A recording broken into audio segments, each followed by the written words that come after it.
Royal Caribbean's Symphony of the Seas is like a giant floating city. And its residents, over 6,000 passengers a week. It can cost over $1 million a day to keep it all running, even though each cruiser pays as little as $100 daily. So to make a profit, the cruise line and all its crew have to be really efficient. It takes a staff of 2,400 people hustling to keep it all operating smoothly. So we cover day and night productions.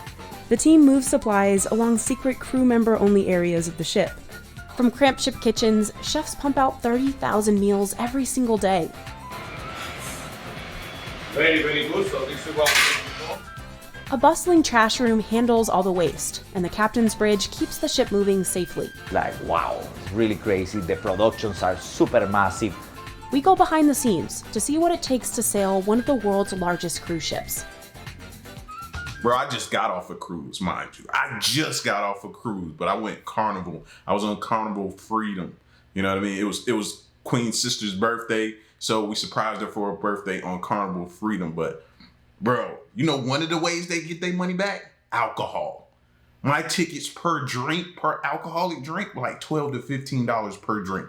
Then the second day we brought the drink package, which was like $800. And then that's like 15 drinks a day. But they get their money on drinks, bro. Yes.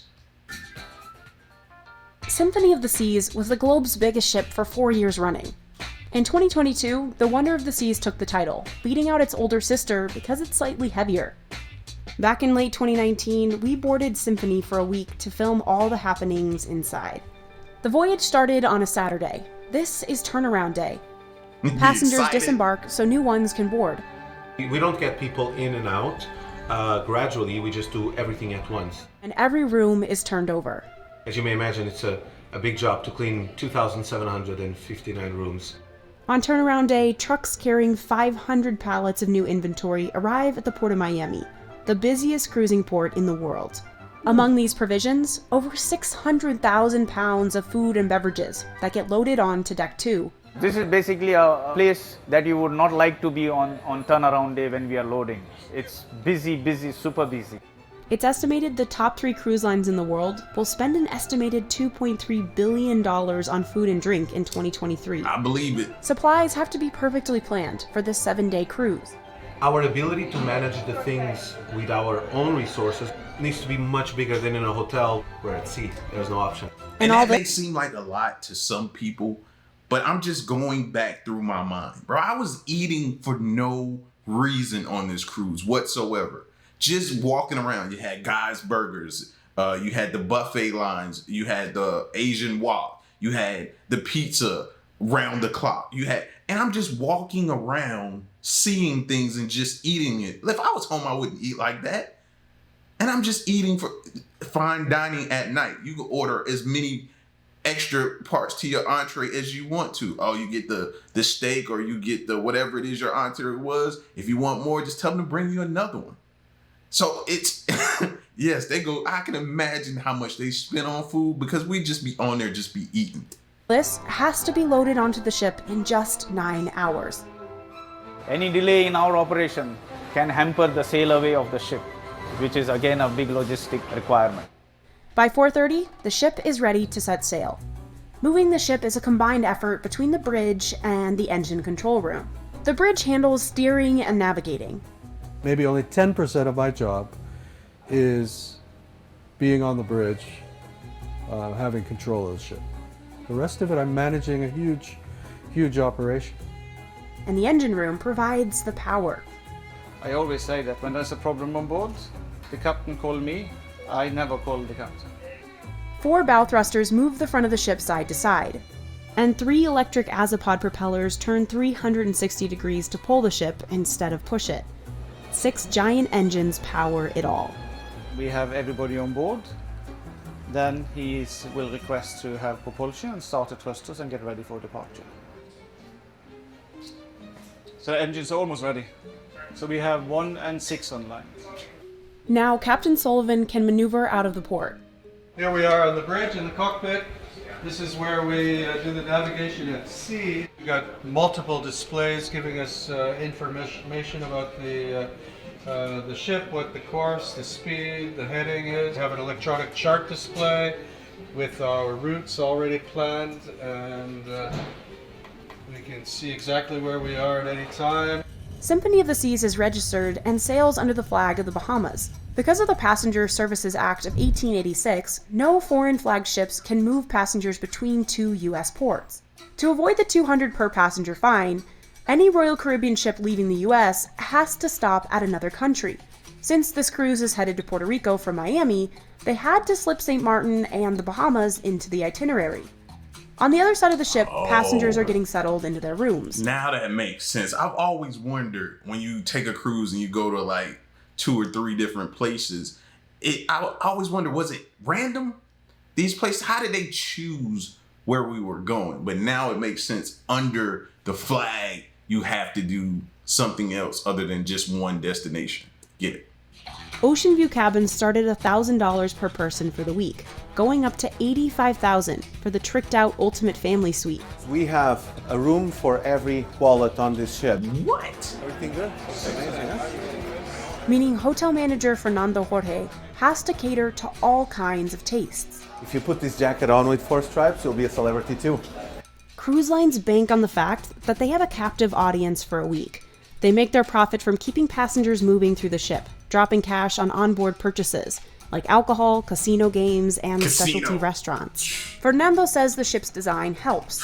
On conventional cruise ships, there's only one block with a big pool in the middle. This ship has 7 distinct neighborhoods, with their own themes and activities. A big central park sits in the middle, and 17 public and private pools and hot tubs dot the rest of the ship. The average cost to build a new ship is $650 million. Royal Caribbean spent more than double that on the Symphony of the Seas. Fernando's goal is to control how passengers move through the ship, from their rooms to shows to dining halls, so no one part is too overcrowded. They move around freely to their own will and doing what they want, but we, up to a certain extent, the flow is designed that at any given point you do not feel that you are with another 6,500 people on board. The ship's design also helps in isolating zones in case of an emergency and controlling COVID-19.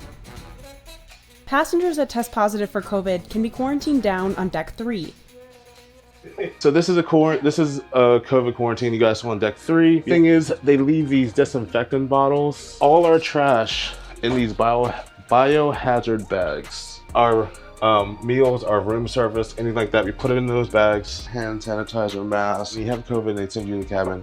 Room service is pretty much complimentary, so they are not directly handing you the food. They're putting it down and then you pick it up and stuff like that. In December 2021, 50 people on board tested positive for COVID. They were able to isolate in their cabins. Every crew member is trained on COVID procedures and sailing safety. Royal Caribbean is incorporated in Liberia. Labor laws there are a lot looser than in mainland United States or Europe. It allows Royal Caribbean to hire crew from all over the world and keep them working long hours for 3 to 12-month contracts. Half of the staff... Yeah, we sat down for fine dining, and that's when you interact with like your waiter, your waitresses and stuff like that. And we're so, you know, we done had several drinks in us, so we having a good time. We're getting to know people. That's the type of fun I like to have. So we're getting to know our waitress and waiter, and we were talking to them about how long they've been on the actual cruise. And some of them do 7, 8, 9, 10, whatever the amount of time your contract is. And they're away from their families that long. The money they get, they send back home to their families, you know what I mean? And they're some of the most nicest people you'll ever meet, you know? And you tip, I try to over tip and do a good job at tipping because they do such a great job, man. Those people go above and beyond. Staff is part of Fernando's culinary team. Their job? Feeding all those passengers their 3, 4, 8 meals a day. 12. You have to calculate that it's breakfast, lunch, and dinner, plus snacks, plus at night, plus all 24-hour food all around, and that never stops. Ship kitchens run 24/7, manned by a culinary team of more than 1,000 people. They dish out over 30,000 meals every single day, and they do it all from compact kitchens on a rocking ship. So how does all this food make it to the plate? Jarrett's in charge of ordering all the food for the ship's 23 different restaurants. Every week, Jarrett's got a $1 million shopping budget. All of that is just for 7 days of food. Sometimes Jarrett will tweak his orders based on who's coming aboard. More kids means more chicken fingers. That's how the operation runs. So we monitor it on a daily basis, what has been used, what has not been used, and then we adjust our orders accordingly. But by and large, being in Miami, having the same number of people, it's almost the same every cruise. Once on board, everything is moved along the ship's secret highway. This is I-95, and it runs the entire length of the ship, on deck 2. We separate all the stores to the different locations that they are supposed to go. We have about 20 different storerooms divided into freezers, fridges, walk-in fridges, and rice stores. Seafood, meat, vegetables, and fruit are all divided and stored in separate fridges. If you come towards the end of the cruise, this box will be almost empty with a few fruits that are needed for 2 more days, which we keep as backup stock. There are also 6 freezers. That's where the 700 pounds of ice cream that'll be eaten each week are stored. Dry goods are stored down on deck 1. Full of spices, full of chocolate in this storeroom. Coffee. It's nice to be in this storeroom. An elevator gets the food downstairs. Jarrett's team checks all of the food for quality control every day. If produce is ripening faster than expected, they try to work it into another meal. For example, overripe broccoli could go into broccoli cheddar soup instead of being tossed. Once inventory is stored, restaurants on upper decks put in food orders with Jarrett. Chefs will come downstairs, pick up their order, and cart it away to be cooked. That's where this guy comes in. Any food on board this beautiful ship, anything you eat it, is my responsibility. Wherever you have beautiful potato fry, it's mine. Rice is mine. Pate is mine. Pastry is mine. Salad, shrimp. Wherever you eat it, it's my responsibility. Rijo's team of 280 chefs run the kitchens 24/7. Each chef works 10 to 12-hour days. Contracts typically last 4 months without a single day off. Some of the people start to working for 8 o'clock in the morning, all the way to 2 o'clock, take a break, come back again 5 o'clock, finish by 9:30. The another group start to working 10 o'clock in the night, all the way to 10 o'clock in the morning. So we cover day and night productions. Chefs on board cook up nearly 100 different menus every week. All the menus are developed at Royal Caribbean's Miami headquarters. And every week, chefs stick to the same rotation of menus, cooking up everything from racks of lamb to hand-rolled sushi. The food has to be diverse to match Symphony of the Sea's international passengers, vacationing at all kinds of price points. We try to please everybody and to make sure that everybody find what you're looking for. All the cooking happens in 36 kitchens, or galleys as they're called on a ship. There are 12 specialty restaurants on board, costing up to $50 a person, and each of those restaurants has its own small galley. In those tight quarters, chefs crank out the same menu every day. At Jamie's Italian, it's fresh pasta. At Hooked, it's over 2,000 oysters, shucked per cruise. But the largest amount of food is reserved for the main dining room, which spans 3 decks and serves up to 6,000 people a night. Eating here is included in your ticket. Before food heads up to the main galleys, it starts in one of the prep kitchens, off I-95. Main dining, that's when they have fun. Now, I can only speak for Carnival because I've never been on Royal Caribbean. I'm aspiring to go on one, but y'all give me some feedback in the comment section. Let me know how y'all stay was on Royal Caribbean. But on Carnival for like main dining, fine dining, man, that show that be in there, that little dance routine where I be up jamming, I be having a good time. I don't know about y'all. There's a butcher shop. Butcher, good morning. Yes, sir. These are the gentlemen looking after all the meat cuts. The butcher goes through about 15,000 pounds of beef and 9,700 pounds of chicken each week. There's also a veggie cutting room and a fish thawing box. Lobster is the most popular dish in main dining. The ship goes through about 2,100 pounds of lobster tails every week. Finally, the food heads upstairs to the main galley. The ship's biggest kitchen is broken down by categories: desserts, bread, cold food, and hot food. In dessert, chefs whip up cakes, chocolates, and 100 different types of pastries. Over in the bread bakery, they make 40 different kinds of bread from all over the world, all from scratch. But the real hustle comes just before the dinner rush. 6,000 hungry passengers in the main dining room. Remember Rijo? Before dinner prep starts, he has to approve all the dishes. Good afternoon. Rijo tries each dish and gives his critiques. We're gonna put a little bit more ferno, a little bit more gale, a little bit more herbs. Very, very good. So this is what we go. Aioli. Aioli, we need to put a little bit more for today. Huh? You can see, Chef, how we look. Huh? Take a note, don't forget. Huh? That's what I'm talking about, right? Beautiful, Wow. beautiful. We don't have any challenge, so we're ready to go. Great. Chef, thank you so much, and thank you so much, and look forward to have a beautiful night tonight. Thank you. Have a beautiful day. Bye-bye. Chefs Like, they really go above and beyond. I take it for granted, man, and now I want to see the behind the scenes. Like, you really now I won't take it for granted. I know you got a chef back there taste testing, making sure things are like right before they go out, you know? Wow. Take his notes, and get cooking. Chefs can see a tally of each dish ordered up on screens. The system also keeps track of how much inventory is used. In the cold room, salads and appetizers like carpaccio come together. In the hot room, chefs dish out soups, sauces, sides, and mains. We have two kinds of chefs. Chefs working here on the line, which is close to me, plating up, and chefs on the stove cooking. So everything we do is in batch cooking. So basically, we grill a steak there, we pass it over to the pass. The person on the pass is plating it up to the requested temperature. That means always that the guests are getting fresh food, and from an operational point, we don't have any overproduction. Finally, waiters deliver those Okay. dishes to hungry passengers out in main dining. Between the chefs, inventory crew, waiters, and dishwashers, it takes a team of 1,085 people to keep this massive operation going. Together, they cook nearly 11 million meals each year, and they're doing it all on a moving ship. The ship is rocking, then all the equipment is built to the ship rocket. Then in whatever moment, maybe the ship move, somebody don't put one brake in one trolley, and you see the trolley flying away. And happen. That's why all the cooks always be the attention with that.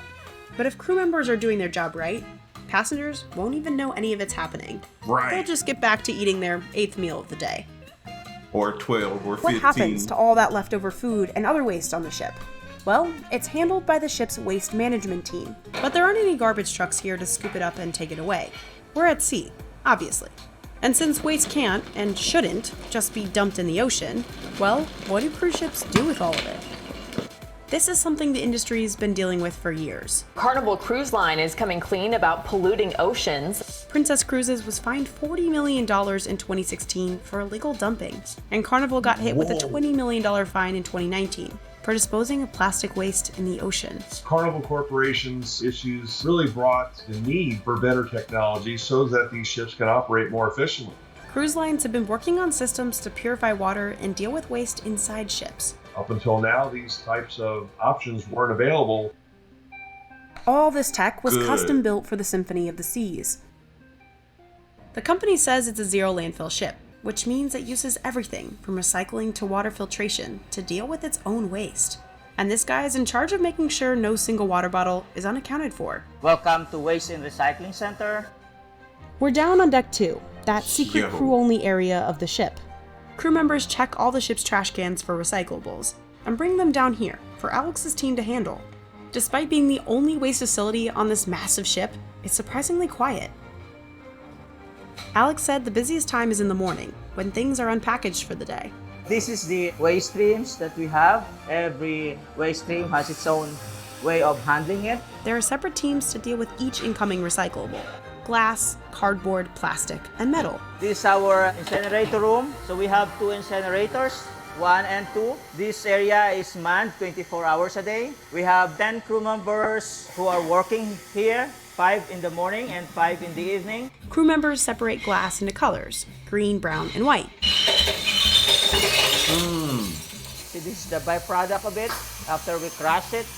They can process upwards of 13,000 pounds of glass for a week-long cruise. All the small glass pieces are stored in bins until the ship docks. Plastic goes through this massive compactor. Even though the ship's gotten rid of plastic straws, it still relies on bottled water, because for health and safety reasons, no cruise ship is allowed to have water fountains. So every week... So that makes sense why you get those like edible straws now and different things. I never really put that together. They crush about 528 gallons of water bottles. We are compacting the cardboard over there. Throughout the day, cardboard is stacked up in this machine, called a baler. Once it's full, it's all compressed into bundles. And used aluminum cans, well, they're sent through this baler. The machine squeezes them down into big cubes, which are then stored in a fridge just off the waste room. This area is actually for the items that can produce smell, the garbage. And that smell could get pretty bad. The waste is stored for up to 7 days at a time, until the ship docks back in Miami, where all the plastic, aluminum, paper, and glass go to recycling partner facilities. In 2018, Royal Caribbean recycled 43.7 million pounds of waste. Holy.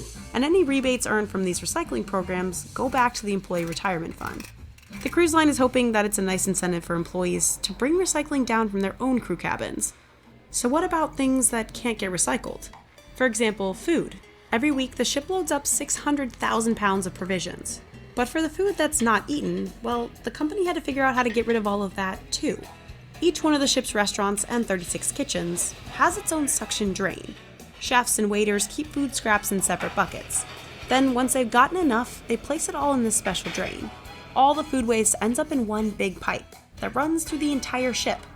And that pipe leads to what's known as the hydroprocessor. Those pipes over there, so these were the food waste is passing through. This is being processed through here. This machine has a bunch of tiny layers of mesh to break down the food. It's being stored in our tank. We have 2 tanks of comminuted food waste. And the final step, incineration. Yeah, you know good and well this had to just get started, probably after that $40 million fine Carnival received. So you know they was dumping it in the water before, but now after that fine, they get better. They done figured something out. And I'm all for this. You know what I mean? I don't want them polluting the water and doing that just so we can have a good time. No, it ain't worth it. But you know a lot of them was doing some craziness before. Now let's talk about your toilet Bathroom. waste. Yep, we're gonna go there. It's all part of the water treatment system on board, controlled from the engineering room. All the wastewater that we are generating on board the ship is being collected. Nothing goes overboard unless we have run it through a treatment plant. Water is divided into 2 categories. Gray water, from sinks, laundries, and drains, and black water. That includes everything from the galleys and your toilets, including... That's after I've ate about 8 or 9 meals on the ship, you know what I mean? I sent a lot of black water down there. your urine. This is then being mixed together and run through the advanced wastewater purification plant. The purification system purifies the water to a point above the US federal standard, which is almost safe to drink. And then it runs several filtration processes before it's being kept on board or it's being discharged overboard when we are at sea with a certain distance from land in order to meet the different local and international regulations. And onboard filtration systems produce about 150,000 liters of drinkable water every hour, pulled right from the sea. So we are basically self-supplied with fresh water. That's definitely within their best interest to be the most environmentally friendly because it significantly can reduce the waste on board, the weight that they have to carry, the fuel usage, and it reduces our operational expenses as well. While we don't know exactly how much fuel Symphony uses, it's been reported an earlier Oasis-class ship, Harmony of the Seas, could burn up to 66,000 gallons of diesel a day. That's the equivalent of 600 cars driving from New York City to Los Angeles. Symphony is more efficient than older ships because of its advanced bubble technology. It releases air bubbles under the hull to help the ship glide more easily across the water, reducing drag and fuel consumption. And engineers like Stig can also capture excess heat coming off 6 engines too. To heat up potable water, we're heating up the pools, we are heating up the fuel tanks on board. Those diesel engines also generate all the ship's power. This is about the same size as producing power for a little city of about 80,000 people. All the lamps you see throughout the entire ship, all the power supplies on every single stateroom and menus. Then we have all the air conditioning, including all the provisioning plant where we store all the food.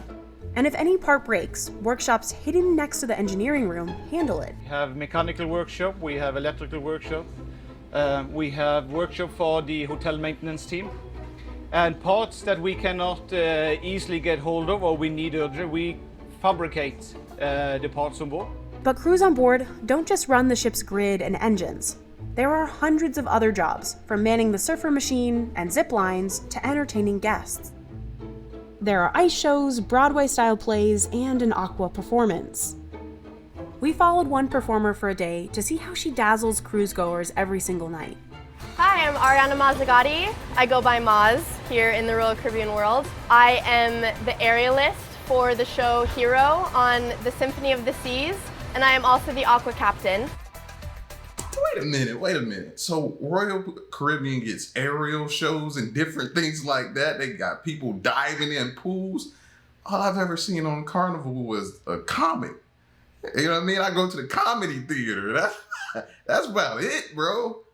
That's really only type of. Now, don't get me wrong. I may miss some things, but I wouldn't miss this if they advertised this, something like that, or the diving. No, I'm not missing that. So, yeah, this Royal Caribbean is intriguing me more and more. And a better question for y'all is, would y'all rather take your kids on Carnival or Royal Caribbean? Because I need to take my kids on one. They want to go on one now. So let me know. Royal Caribbean hires serious athletes. They get paid to perform in productions around the world in front of millions of cruise-goers. But the job isn't always easy. Performers work 11 months straight without a single vacation day, and they do it all on a moving stage in the middle of the ocean. That is the biggest thing to get used to, is the rock of the ship. When you're going to do a jump and you expect the floor to be here, but the floor is here, or the floor is here. To bring her powerful character to life, Maz is strapped into a 3D flying apparatus that allows her to flip and run above the crowd, with only wires holding her up. Maz is American and a cast of performers from all over the world, and they're all accomplished athletes, professional slackliners, Olympic-level divers, and world-renowned martial artists. Like many of her fellow castmates, Maz never planned on being a cruise ship performer. On a whim, she tried out for Royal Caribbean her junior year of college, and beat out thousands of others for a spot. It's as difficult to get into a ship show as it is to get into a Broadway or a West End or a Cirque du Soleil show. And in 2015, Maz got the call from Royal Caribbean. She dropped out of college and has been performing on cruise ships ever since. Wow. After getting a role in Hero, the show's performers head to Royal Caribbean's training facility in Florida. This is where they spend 2 months learning and perfecting the routine. Then they're off to sea. Their stage? The tricked-out Aqua Theater. Wow. It's made up of the deepest pool at sea, with a transforming bottom, 30-foot diving towers, a trampoline, and tightrope suspended above the crowd. The new digs take some getting used to. You're brought from those plain gray studios with mirrors into this, and you're relearning everything because it all changes. The water, the weight of the costumes, the quick changes backstage, the makeup changes, the hair changes. It adds so many new elements that you could not even dream of during rehearsals. Finally, they're performing live at the 600-person theater. It takes about maybe 2 or 3 weeks to get into the zone and to feel 1000%. You're not so stressed anymore. Throughout her contract, Maz and her castmates will do this routine hundreds of times. The performers don't get a single vacation day during their run. Trips home are only allowed in the case of an emergency. They typically perform 8 shows a week. Before any performance, Maz usually hits the gym for about an hour. Then she comes to the theater to run a safety test on the 3D flyer. The flyer is made up of a harness and 4 sets of wires connected to the ship. The technology is pretty complex and can move her on 4 axes. But the tech is proprietary to Royal Caribbean, so we couldn't get too close. After Maz is all set on the wires, she stretches, then heads downstairs to the secret 4.5 deck of the ship to put on her makeup and get into costume. Maz and her castmates do all their own makeup. Once the show starts, Maz stays hidden through the opening. Then she quietly climbs on a platform at the back of the audience, while a crew member straps her into the harness. The harness is very tight so that I do not fall out. So the pain is necessary. I can't necessarily say you get used to it because every day it might be in a different spot, so you're just bruising a new spot. The flying mechanism already has a routine programmed into it. So once a crew member hits a button in the production box, she soars above the crowd. While suspended, Maz uses her body to control her flips and spins. If I get too turned to the front, or if my arm is out of place, or if my chin is forward, it'll send me rocking back and forth like this, and I'll never be able to control it back because it just sends you. And once you get a pull in the wire, it'll just keep going. But that's not the only challenge. Remember, they're performing at sea. If it's windy, she's blown around. If it's rocking, sometimes the wires will pull harder on one side, so I have to work around and be able to preemptively move my body in a way that if I know a rock is coming, I have to put more on one side than the other so that I can even out myself with the rock.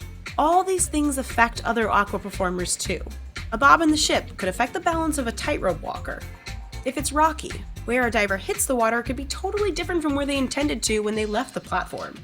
So y'all think about that the next time you want to leave a show or something and talk negative about it. What they actually went through to provide you that show that probably didn't go well due to something that was out of their control. Think about that the next time you want to leave and talk about something. How about that? If the ship's moving a little bit, rocking a little bit, and the water is going from one side to the other, we call the bridge, and at times, to make sure that the show happens, the captain moves the ship a little bit. If conditions are too bad, say high winds or a rainstorm with lightning, they'll postpone the performance. Every day is an absolute adventure, whether that be a difficult adventure, you're tired, we work a lot, we have safety duties that I don't think a lot of people necessarily even realize. We have so many more duties than just coming out and performing. Now, Royal Caribbean wouldn't share how much performers are paid. In 2019, it was reported that some lower paid crew members could make around $20,000 annually. Performers get health insurance while they're employed on the ship, and free housing on board. They live in the crew quarters on the lower decks. We have roommates, so 2 live to a cabin. There are a few who have their own cabin, and then as Aqua Captain, I get my own cabin. Royal Caribbean wouldn't show us the crew quarters, but life below deck is well documented on social media. Crews have their own mess hall, grocery store, and even their own dance club. Gotta unwind. Performers can use the passenger gym, eat at the reservation-only restaurant, and swim in the pools. All things no other crew members are allowed to do. I will do this until my body physically cannot move.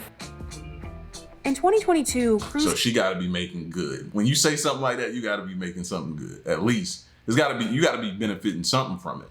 Lines were hit with staff shortages. Norwegian and Cunard even had to cancel sailings. Shortages or not, this staff, from the bridge to the kitchen to the waste room, have to move efficiently if the cruise line is going to keep a ship this size sailing smoothly. By the following Saturday at 6 a.m., the captain expertly guides the ship back into the port of Miami. They'll unload everything and everyone and prepare to do it all over again. Jeez. I don't know about y'all, but I'm ready for another cruise now. This got me hyped.